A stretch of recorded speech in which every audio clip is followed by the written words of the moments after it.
Próximo da cidade de Rochester, no condado de Wayne, no estado de Nova York, há um vilarejo chamado Hydesville. Nesse vilarejo, no dia 11 de dezembro de 1847, foi morar em uma casa modesta a família Fox. A família Fox era assim formada: pai, John Fox; mãe, Margaret Fox; filhos, Margaret Fox, à época com 10 anos, e Catherine Fox, chamada Kate Fox, com 7 anos. Havia uma terceira filha por nome Leah, que ensinava música em Rochester. Em razão de seus 3 casamentos, era costume ser chamada de Senhora Fish, Senhora Brown e Senhora Underhill. Leah escreveu um livro publicado em Nova York em 1885, intitulado The Missing Link, O Elo Perdido. Nesta obra, ela diz que alguns de seus antepassados possuíam faculdades mediúnicas.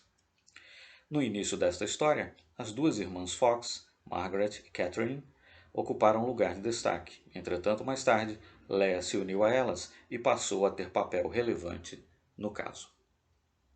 A casa onde os Fox foram morar possuía uma história muito interessante. Antes dos Fox, morara ali um casal de sobrenome Bell. A família Bell possuía uma dama de companhia ainda jovem que se chamava Lucrécia Pulver. Ora, se deu que, um dia, chegou ao lar dos Bell um vendedor ambulante chamado Charles B. Rosman, que ia de casa em casa oferecendo as suas mercadorias. O casal o recebeu muito bem, mas levado pela cobiça, matou o pobre homem e esconderam seu corpo, apoderando-se da sua mercadoria. A desaparição do vendedor tornou-se suspeita e foi objeto de um processo.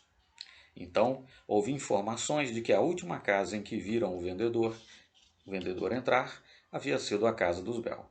Por isso, Lucrécia Pulver foi intimada a comparecer perante as autoridades locais para submeter-se a um interrogatório. Em verdade, a comissão que investigou o desaparecimento do caixeiro viajante, não chegou a uma conclusão definitiva e o processo foi arquivado, uma vez que, não havendo cadáver, não havia crime. A casa, porém, ficou marcada pelos fatos insólitos que ali aconteceram. O casal Wickman, que havia morado naquela casa antes dos Fox, também testemunharam fatos insólitos que lá aconteceram. A senhora Wickman disse que uma noite, quando morava naquela casa, ouviu o som de algo ou alguém que batia na porta da rua. O Sr. Wickman, que ainda não havia se deitado, foi ver o que era. O casal se acomodou entre os lençóis, depois de verificar que nada, em verdade, se passava, tentando dormir. Entretanto, o barulho voltou insistente. O marido, de novo, levantou-se e foi ver a porta e ninguém havia por perto. Depois, o casal ouviu passos que andavam pela adega. Uma noite, contou a Sra. Wickman, uma de suas filhas despertou dando gritos. Ela, o marido e a empregada da casa foram ver o que havia acontecido. No quarto, encontraram a menina muito assustada, sentada na cama, chorando e gritando. Interrogada sobre o que acontecera, a menina explicou que havia visto sobre sua cabeça um rosto masculino que lhe era inteiramente desconhecido. Quando ela gritou, a visão desapareceu. Isso aconteceu entre 1 e 2 horas da madrugada. A menina, apavorada, recusou-se a dormir sozinha por muitos dias. A menina estava então com 8 anos de idade. Nada mais aconteceu, exceto o fato de que o Sr. Wickman, em uma noite em que a esposa não dormira em casa, ouviu claramente alguém chamá-lo pelo nome, mas não pôde localizar quem o chamava. Como já vimos, a família Fox alugou esta casa no dia 11 de dezembro de 1847. Nos primeiros meses em que os Fox ocuparam a casa, nada de extraordinário aconteceu. A família, que era metodista, frequentava a igreja aos domingos e voltavam para casa com a sensação de ter cumprido os seus deveres religiosos. John Fox lembrava-se de que havia sido advertido por moradores do local que aquela casa era povoada por maus espíritos que haviam praticamente expulsado a última família que ali vivera. A esses comentários, John costumava dizer que Deus protegeria ele e sua família de todo o mal. John Fox dissera isso com grande sinceridade, porque era um homem justo e temente a Deus. Porém, o que ele não sabia, ou melhor, se esquecera de que, no plano espiritual, havia se comprometido com sua família no sentido de exercer um papel relevante na história do espiritismo nos Estados Unidos. Não demorou muito, porém, para que a paz dos Fox fosse quebrada, pois na casa começaram a acontecer os mesmos barulhos que haviam tornado aquela casa célebre naquela comunidade. Aconteceu, porém, que desta vez os barulhos pareciam ser conduzidos por uma inteligência invisível que possuía objetivos muito bem definidos. Certa noite, depois do jantar, John Fox reuniu a mulher e os filhos e lhes disse: Eu tinha ouvido falar que esta casa possuía problemas, mas não dei muita importância ao caso. Como se sabe, o povo costuma falar muito e inventar coisas, porém agora, com as coisas que estão acontecendo aqui, parece que os boatos não eram infundados. Os barulhos, contudo, continuaram cada vez maiores e mais intensos. Com medo, as meninas passaram a dormir no quarto dos pais. No dia 31 de março de 1848, os ruídos chegaram a uma situação insuportável. Um forte vento passou a se associar aos misteriosos ruídos. Margaret Fox, que estava deitada na cama com seu marido e as filhas, procurara acordar as meninas que haviam acordado assustadas. Calma, meus anjinhos, nada acontecerá. Abracem a mamãe. Nesse momento, porém, a pequena Catherine toma uma atitude corajosa e inesperada. Fica de pé no quarto e fala em voz alta. O Senhor desconhecido é capaz de fazer o que eu faço? Ato contínuo. A menina bateu 2 vezes no assoalho de madeira. Houve um silêncio pesado, mas que durou apenas alguns segundos, porque o Senhor desconhecido deu também 2 pancadas. Esta experiência inusitada, em vez de piorar a situação da família, melhorou-a e não pouco. A impressão que se tem é de que a família considerava mais assustador não saber a causa dos ruídos do que conhecê-la. Assim, Margaret, a filha mais velha dos Fox, daquele dia em diante, começou uma espécie de jogo em que o parceiro era o Senhor desconhecido. Desse modo, ela desafia o batedor a imitar as pancadas que dava com os nós dos dedos nos móveis e ele sempre correspondia às expectativas dela. Às vezes, ela dava 3 ou 4 pancadas que eram respondidas com o mesmo número de batidas. Frente a esses acontecimentos, a família ficava muito admirada. Pouco a pouco, com a continuidade dessas práticas, desenvolveu-se nos Fox uma atitude investigativa que visava descobrir quem era e o que era o Senhor desconhecido. Certo dia, Margaret perguntou à sua mãe: Mãe, você não acha isso muito estranho? Sim, filha.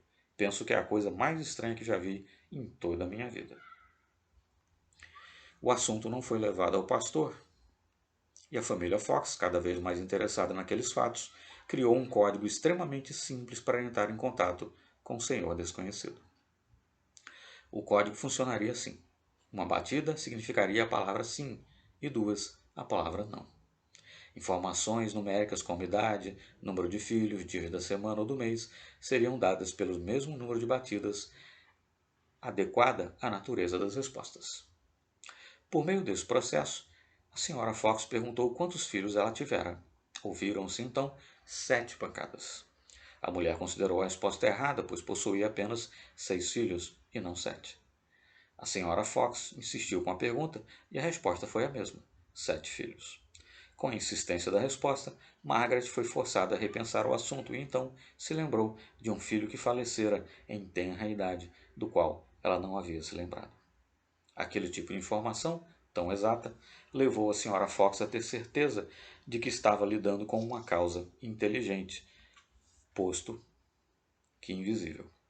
Recordou-se também de que os antigos moradores disseram que haviam ouvido passos de alguém que caminhava pela habitação e isto a fazia imaginar que o ser invisível poderia ser uma pessoa desencarnada. Por isto, ela perguntou ao Senhor desconhecido: Quem responde às minhas perguntas é um ser humano? Desta vez, ao contrário das outras, não houve resposta alguma. Pairava na sala um silêncio pesado que permitia ouvir a respiração dos presentes. Ante a ausência de resposta, a senhora Fox refez a pergunta ao interlocutor invisível. Tu és um espírito? Dá 2 pancadas. Para o espanto de todos, foram ouvidas as 2 pancadas. Aquela resposta aumentou ainda mais a admiração dos pesquisadores improvisados. As perguntas foram se sucedendo e o resultado foi o seguinte: O senhor desconhecido chamava-se Charles B. Hosmer. Estava com 31 anos quando foi morto, tendo seus despojos sido enterrados no sótão a cerca de 10 pés de profundidade. Os seus assassinos estavam vivos e impunes. À época de sua morte, estava casado e possuía 5 filhos. Sua esposa havia morrido pouco tempo depois dele. Como se estivesse carregando um peso muito grande, a Sra. Fox perguntou ao espírito: Você continuaria a se comunicar caso eu trouxesse aqui em casa uma vizinha nossa? A resposta foi afirmativa. Frente à permissão dada pelo espírito, o Sr. Fox foi à procura de uma vizinha, a Sra. Hadfield, que era uma pessoa bastante jovial e um tanto cética em assuntos como aquele. John Fox não teve maiores dificuldades para convencer a vizinha. John Fox fez ainda uma minuciosa descrição das coisas que estavam acontecendo em sua casa. A mulher ouviu com muita paciência, embora de vez em quando expressasse um ligeiro sorriso de incredulidade. A mulher acompanhou John Fox até a sua casa, imaginando que iria se divertir muito com o que acontecia na casa dos Fox. Assim que ele chegou, encontrou as meninas tremendo de medo, entretanto a dona da casa estava bastante tranquila. A recém-chegada, mostrando uma certa preocupação, perguntou à Sra. Fox depois do cumprimento de praxe. Margaret, o que está acontecendo? O que está acontecendo aqui? John não lhe contou? Contou sim, mas é difícil de se acreditar. Caso você deseje uma prova, podemos invocar o espírito que se encontra nesta casa. E isso pode ser feito agora. Pois que invoque, disse a mulher ainda incrédula. Senhor desconhecido, se estiver presente, bata uma vez. Não demorou muito e ouviu-se uma pancada que parecia vir do teto. A senhora ouviu? Perguntou Margaret Fox. Sim, eu ouvi, falou a mulher, aparentemente surpresa. Muito bem. Deseja continuar, Sra. Hadfield? Sim, gostaria. Margaret Fox deixou escorrer entre as duas umas gotas de silêncio e depois falou. Meu amigo, aqui se encontra presente a nossa vizinha, a Sra. Hadfield. Você nos poderia dizer a idade dela? Na mesma hora, ouviu-se um número de pancadas que correspondia à idade exata da Sra. Hadfield. Foram feitas outras perguntas com respostas corretas. A vizinha dos Fox ficou maravilhada e, terminada a sessão, ela foi contar ao marido o que havia ouvido na casa dos Fox. Então, o Sr. Hadfield resolveu, melhor dizendo, ir pessoalmente confirmar a história contada por sua esposa. Na casa dos Fox, ele teve a oportunidade de fazer perguntas ao espírito e obter respostas satisfatórias. A impressão causada no Sr. Hadfield deve ter sido muito grande porque ele saiu da casa dos Fox entusiasmado e foi contar a outros vizinhos a sua experiência. Entre esses vizinhos estavam os casais Dewster, Hyde e Dewell. Essas pessoas, melhor dizendo, foram levadas à casa dos Fox para ver o fenômeno in loco. Não demorou muito e um grande número de pessoas reuniu-se para ver o fato incrível. Em uma das sessões, o Sr. Dewsler tomou a iniciativa de fazer perguntas ao espírito. Teve ele, então, a ideia de chamar diversos vizinhos e reuni-los na sala. Todos presentes, ele perguntou: Está aqui nesta sala a pessoa ou pessoas que matou você? Houve um grande silêncio que equivalia à resposta: O meu assassino não se encontra aqui. Sempre interessado em saber mais sobre o que havia acontecido naquela casa, Dewsler continuou o seu interrogatório. As respostas revelaram coisas como: o assassinato havia acontecido naquela casa. Os assassinos haviam sido o Sr. e a Sra. Bell. O crime foi cometido em uma terça-feira à noite. Ele foi morto por degolamento com uma faca de açougueiro. Seu corpo foi posto no sótão e ali enterrado no dia seguinte, e o motivo do crime havia sido o roubo do dinheiro e das mercadorias que ele trouxera consigo. Logo no dia seguinte, ficou-se sabendo o que acontecera na casa dos Fox. Formou-se então uma comissão de pessoas respeitáveis para estudar o assunto.